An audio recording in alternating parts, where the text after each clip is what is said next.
Anyway, if it would help, perhaps someone could read out the following greeting from me.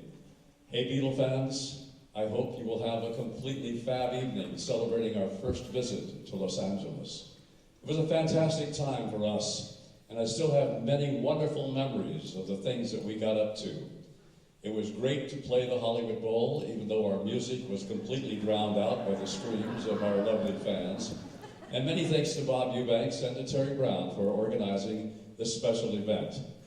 We have many fond memories in common, and we all look back on that phenomenal period with great warmth and joy. Have a great evening, sing a lot, laugh a lot, and love a lot. Big kisses from Paul. And I thought that was really nice. The Hollywood Bowl went ahead and put on the 50th anniversary, and it was interesting, that's all I can say. Oh, shut up. It was interesting. You know, when you have Billy Ray Cyrus and Martina McBride on the show at a Beatles show, it was pretty interesting. Anyway, before we close, I want to tell you a few stories about famous Beatles songs that I just find very fascinating. Paul wrote a song, and he wrote just the melody. He just wrote the musical part. He didn't put the words to it. But he would walk around just humming this melody, and he finally put a title on it. He called it Scrambled Eggs. So he sang Scrambled Eggs, and he played it for the guys, and the other Beatles didn't like it because they're a rock and roll band, and it was too quiet and everything. So, come to find out, he put words to it, and it no longer was Scrambled Eggs. And it's been recorded by over 3,000 artists, and I'm sure you know it as Yesterday. He touches my heart. He was having some trouble. Paul was having some trouble. He was upset about the Beatles breaking up. He was having some personal problems. And one night, he had a dream. And in the dream, his mother was in the dream.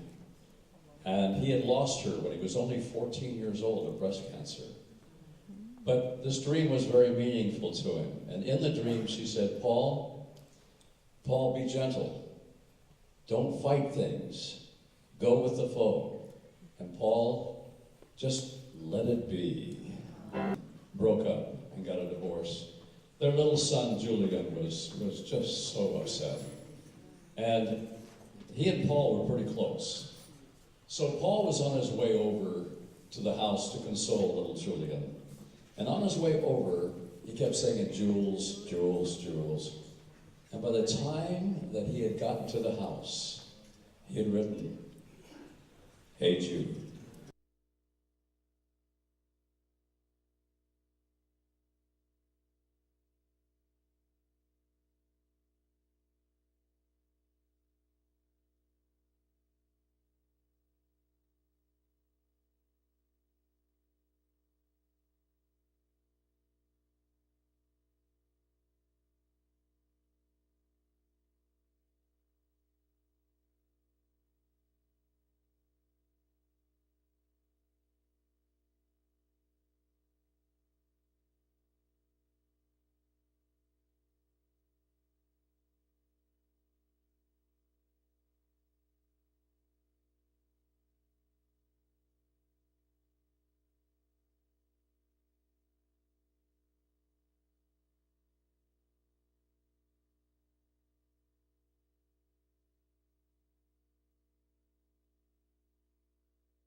John was my favorite, but my name is Paul, and There you go. I married Linda. That's hilarious. Here's a story for the kids. Yeah.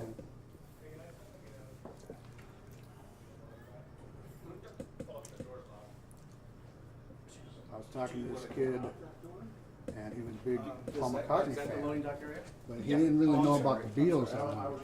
I was one of those kids growing up. Yeah, I was born 67, so about 73, I got hip to McCartney with Band on the Run. Yeah, yeah. And then as I got into it, I was like finding out, oh, he was in a band before this. Yeah, so we were talking about the Beatles and Paul McCartney, and he said, "Was your wife named Linda?" And I said, "Yeah." He thought I was kidding. I said, "No, no. My wife is really named Linda." Okay, step in just a little bit.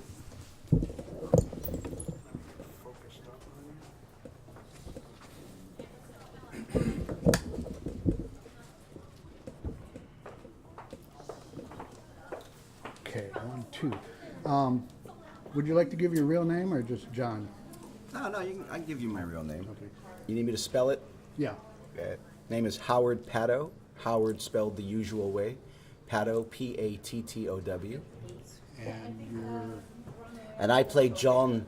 I'm playing the role of John Lennon with Ticket to Ride in the beautiful Backstage with the Beatles show here at the lovely Torrance. Where are we now? Torrance Civic Art. We're in Torrance. We're somewhere in lovely Torrance, California. The Armstrong Theater. The Armstrong Theater in Torrance, California. Going back to celebrate the Beatles with Bob. Beatles, Bob Eubanks, beautiful.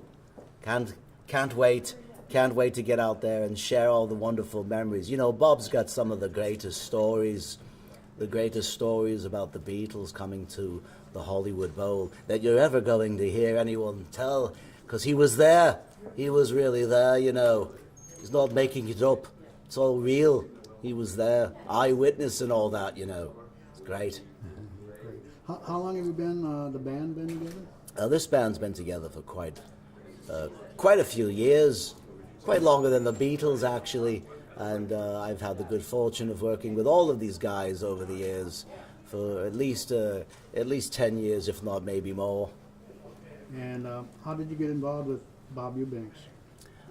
Somehow Bob found us, was putting this show together, went looking for Beatle bands, found us, and the rest is history.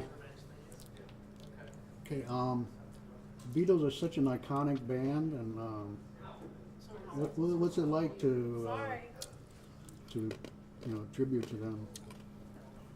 Should I answer this in my own voice or in the John voice? It almost sounds like a real question. Oh, your own voice. Thank you. Well, as musicians, we understand, we know what this music means to people.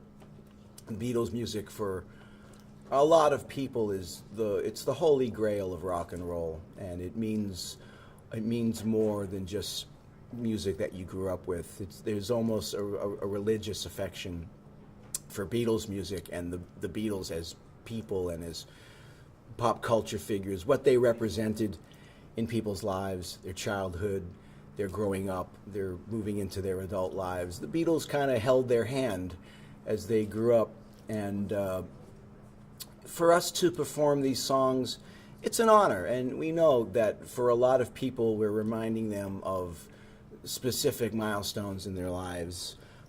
Births, deaths, graduations, first cars, first kiss, all of that stuff. And the Beatles music just hits the spot for so many people. It's an emotional exclamation point for many, many moments in their lives. And it's something that we take it seriously, performing it.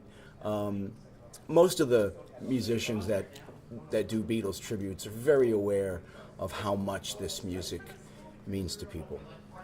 Hey, is there a favorite Beatles album or song? It's always changing for me. It depends on what mood I'm in. Lately, I've been kind of in a Rubber Soul kind of mood.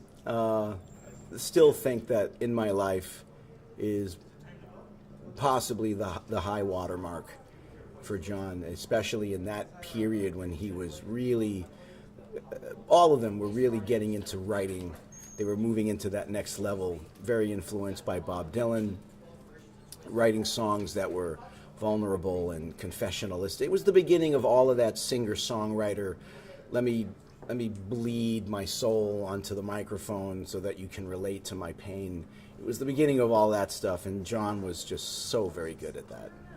Yeah, his solo work was fantastic. Yeah, nobody bled their soul in front of an audience like John Lennon. He was. And I've even been a fan of Yoko Ono. I think she's that's really. They were, great. you know, John many was people. John was a working class kid, and she was an artist, and I think that he definitely got something from her, and I think she definitely got something from him. I think she was a, she was an upper middle class, kind of a rich, artsy kid.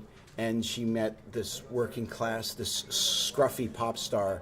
And I think they both complemented each other in a way that maybe most people didn't really understand right away. But, you could just tell by their decision to just, that's it, it's you and me now, forward.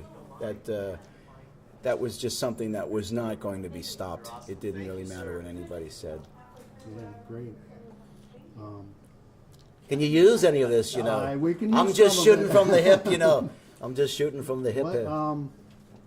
Anything else you want to add to it?